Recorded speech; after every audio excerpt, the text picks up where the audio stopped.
Hello, everybody. Welcome back to our podcast, Miriam and Rachelle. Hi, Rachelle. Miriam, How are you? good, I'm good. How are you? Long time no see. Yes, you've been away for 4 days, and it's been the worst 4 days of my life. Talk of codependency. Yes, and as usual, we're having a discussion, and we've been having a discussion all day All about life. about relationships. And for me, what it came down to was like, what's happened to like the romance, the desire to build a relationship out of respect and the willingness to take time to see how it goes, to learn about another person, to get, have some pleasure and joy out of male female relationships. Where has that gone? Has it ever been around? Now. So, um, because I'm starting to date again for the first time in like 30 years, and Hey, guys. Stay I'm, alert. I'm going back to, when I was younger. I expected that, I would meet someone and they want to date me, and we get to know each other and we build respect and see what we have in common. Now it's not like that anymore. It's like everybody wants to jump into bed as soon as they What can. else is new under the sky? I don't know. Maybe I'm just like naive. Am I naive? But that's what I miss. I miss it. I don't see it anymore. At this age, it seems that either people are like guys are kind of stuck in their routine. They want to do the same thing. They really don't want to have to open up again. They're jaded or whatever. And I find that my single women friends are more, I don't know, they've retained idea, like idea or a more romantic idea. They believe that it's possible. So what's They left happened? their husbands because they were looking for more romantic guys, and they found out that the guys out there are less romantic than their husband was. Well, or there are other issues that came up. Like they were loyal to their husbands till the husbands passed. And I guess they expected that they would Or be they're able. still married in a unromantic relationship, hoping that there's something out there that is better, thinking if they should get divorced or not. Yes, that too. So, what is it? Is it within the society? Is it the way things? It's the me generation, or why is what happened to the romance? Why is the romance anymore? Well, a few thoughts are coming to my mind. One is that King Solomon already said there's nothing new under the sun. It's all the same thing. Okay, And we were talking today about the Midah of Chesed and the Midah of Netzach, which the idea is that when we have a relationship with um, the better our relationship with Hashem is, the better our relationship in our marriage is. Not because it's a blessing from heaven that when we're keeping a relationship with God, He's, granting us with a better relationship, but because our marital relationship is a mirror of our relationship with God. so does that mean that God's confused right now too? Well, yeah, He's also looking for a good date. But a little bit on the kidding side. But seriously speaking, um, if you're not mindful in your life, if you're not spiritually oriented, if you're not spiritually wired, connected, then your spouse will feel your lack of connection. And what happens is the highest level of being connected to God is called Yechidah. And Yechidah is from the word Yachad, which is together. It's actually one entity. Yechidah, the literal translation, is one entity but it comes from the word togetherness, like yachad. So what happens is it's like God is the tree and we're like the two branches coming out of the tree. So if one of us disconnects from the Tree, from the tree, bark, or whatever. right? Trunk. Yeah. So the other one is not connected to you anymore. It's the bark that connects the two, The unifier. the unifier. So when we're not connected to God, we get disconnected also from our spouse. So it's not the romance. It's like when we were young, we thought is what we want is for you to take us out and to have I don't know, whatever. One wants a diamond, and one wants a car, and one wants you to have less hours at work, and one wants you to take them more on vacation, whatever it is. But those are all outside stuff. This is not really what people want. What people want is the inside connection. So if you're not insidely wired and connected, so you're also not wired and connected to your spouse because you're not your souls are disconnected because you're disconnected from the unifier from the electric what's it called from the Source, plug from the energy yeah from source. the energy source And what does that have to do though with dating? because it happened first in our first marriage, our second marriage, our third marriage, and then we go back into the world dating, and it's still all the same. We're still not so connected to God. So we're not managing to also unite with anybody. Then comes also the physical aspect, which is we're not connected to God. So I don't see you in a godly, I don't see you, I don't see my potential date with Mm. godly eyes. I only look at are you chubby, are you tall, are you thin, are you this, are you that, are your eyes are blue or green or whatever. And I don't see you for who you really are. I don't see your soul, and you don't see my soul. You don't. People don't see each other's soul. So how can they ever unite on a soul level?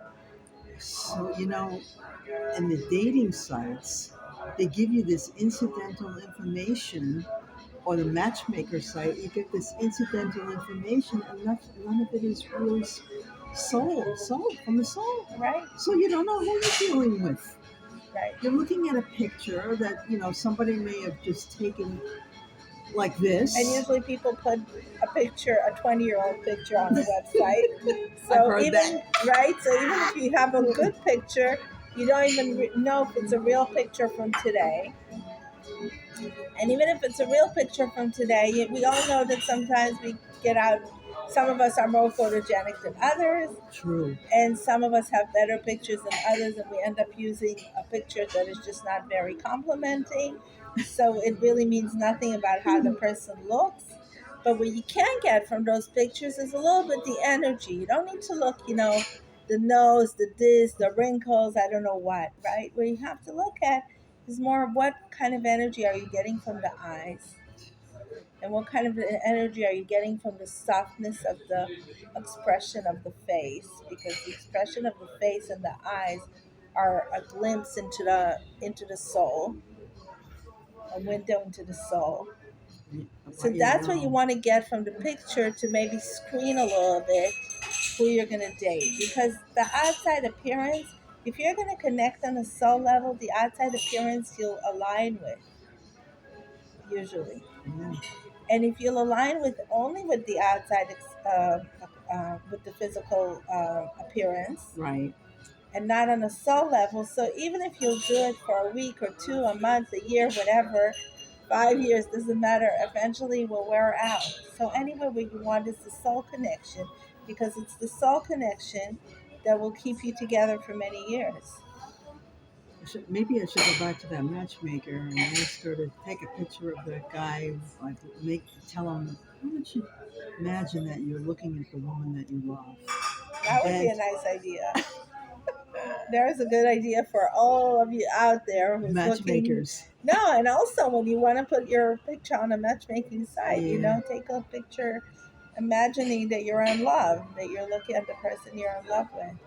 And actually, one of the pictures I have with my profile is of me on my wedding day. Wow. That day, Yes. Repton. Yes. Yes. Yep, and I'm sure that that's what is appealing and captures people's attention. It's true. Right. It's real. Right. And you were at your highest vibrations that day, Very true. right? So you resonate those high vibrations. And Yes. that's what people want. People want those high vibrations. We're getting magnetized to those high vibrations.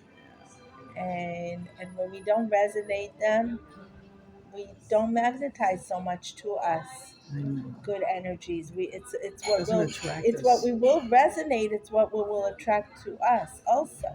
The Hmm. similar energy. Thank you. You know, bringing Hashem in the picture always makes me feel better. That's what it's about.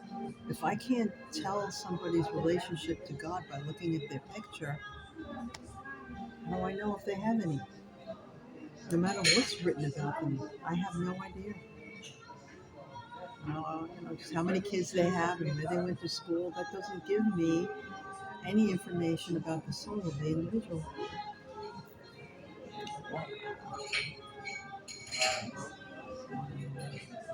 And another thing that you spoke to me about that was very poignant was living in the moment. That relationship goes through phases, sometimes good, sometimes bad, and sometimes you have the good to sustain you through the bad. And you need to learn to take a long breath. Sometimes we rush into making decisions in bad phases, not realizing that it could just be a bad phase. Yeah. Just like when you rush into making maybe sometimes, you know, life changing decisions like getting married based on just a few, weeks of having a nice time together. Now you might say, so what? I should date someone for 10 years before I know them? No, but you should learn to know a person in bad moments,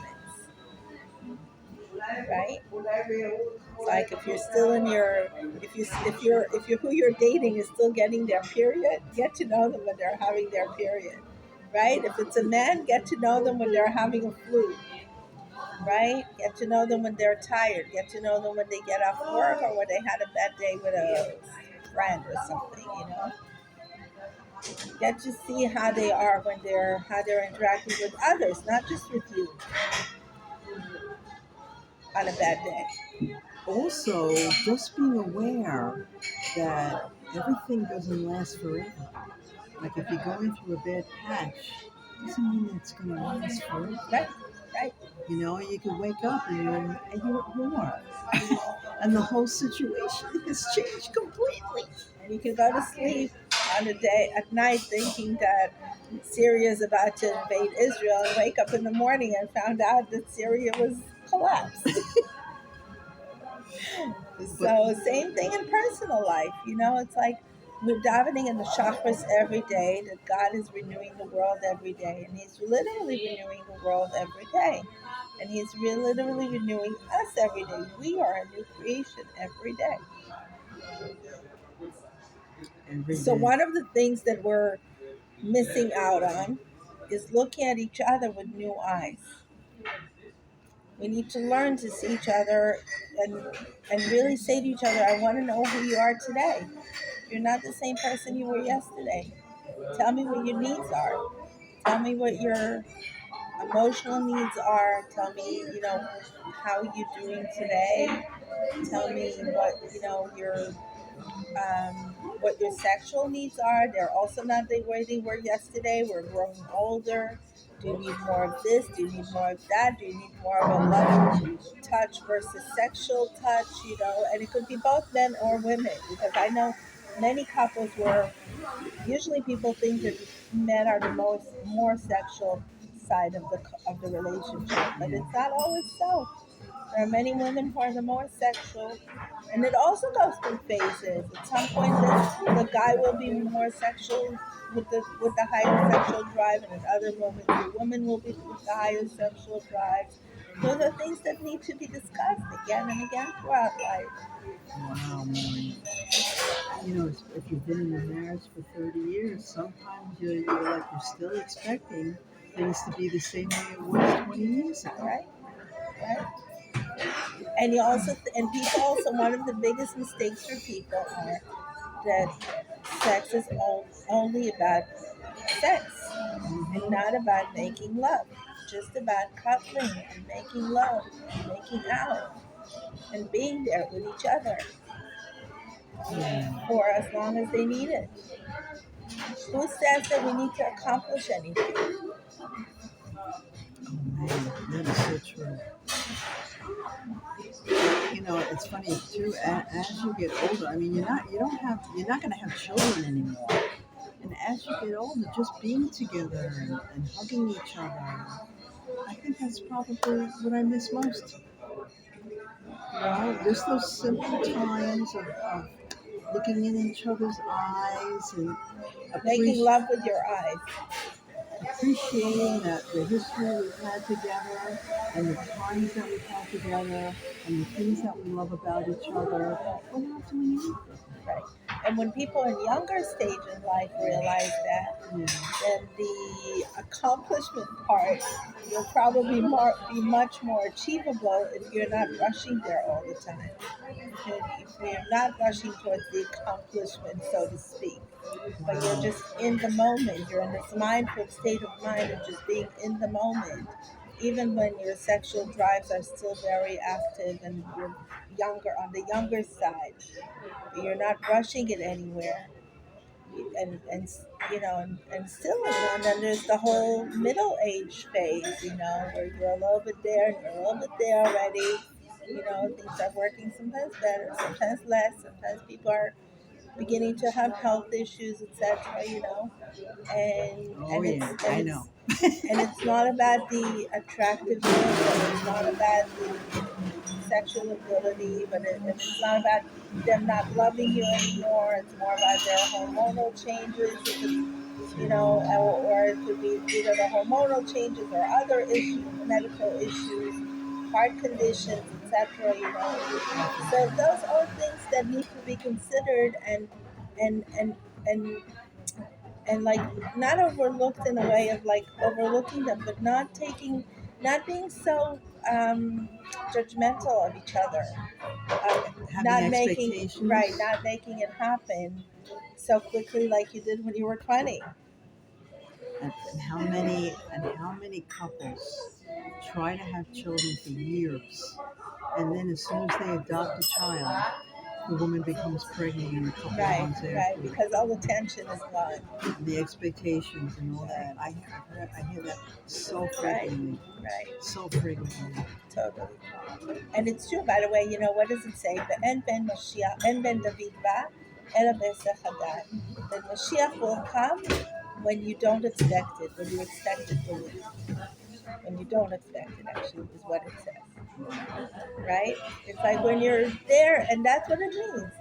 Our personal, individual messiahs come into our lives when we're not standing there with a stalker, waiting for something to happen. All of a sudden, it just comes into our lives. Anything, It's very money, true. love, anything.